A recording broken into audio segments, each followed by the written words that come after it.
Right, okay, guys, diving back into it.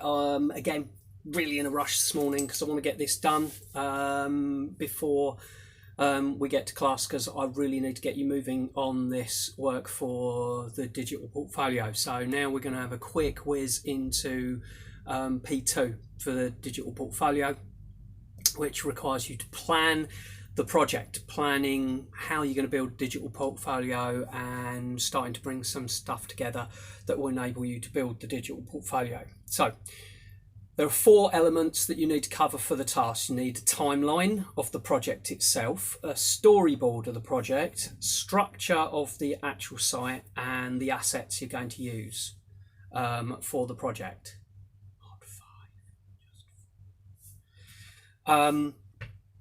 So timeline is talking about the actual project itself, right? So this involves you building a project timetable covering 3-4 weeks of development, indicating what you're going to do, what order you're going to do it in, and setting yourself some defined tasks and so on, so that you can get your digital portfolio designed and built within the next 6 weeks.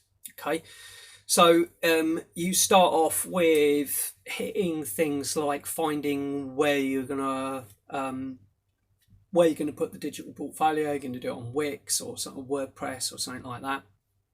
So doing some research into those, which ones you'd like to use and which ones you wouldn't, and then looking at doing the storyboard, saying you're going to get a storyboard done by this point, that you're going to get your asset list done by this point, and design the structure and so on.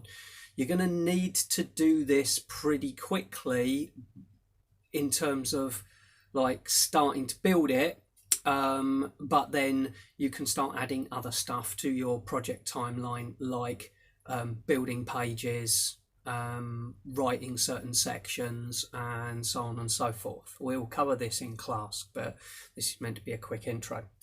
Storyboard. So some of you might be familiar with storyboards.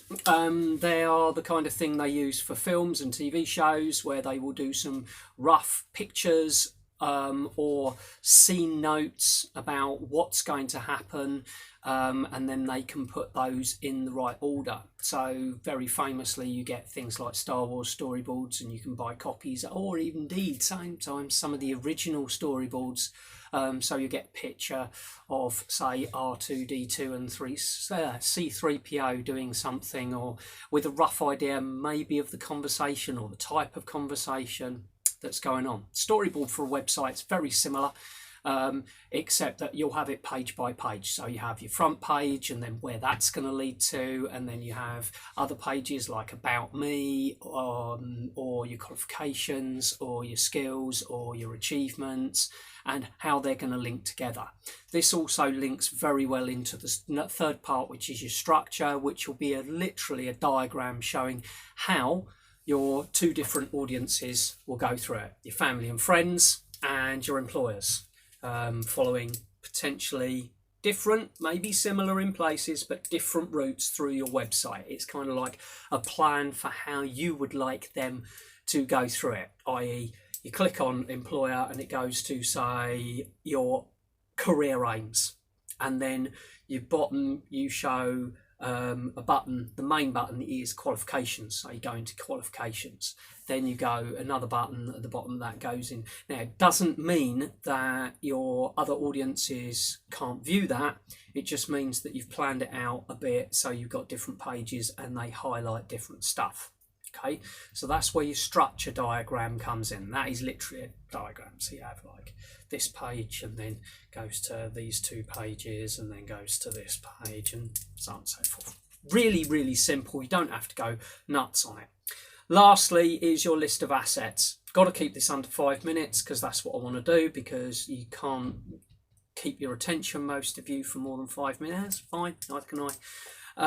But your list of assets. List of assets is things like pieces of writing you're going to need, like about me, pictures, videos, list of your qualifications, assignment documents, and where they're going to be found. So you have a table and it shows where they're going to be found, and that's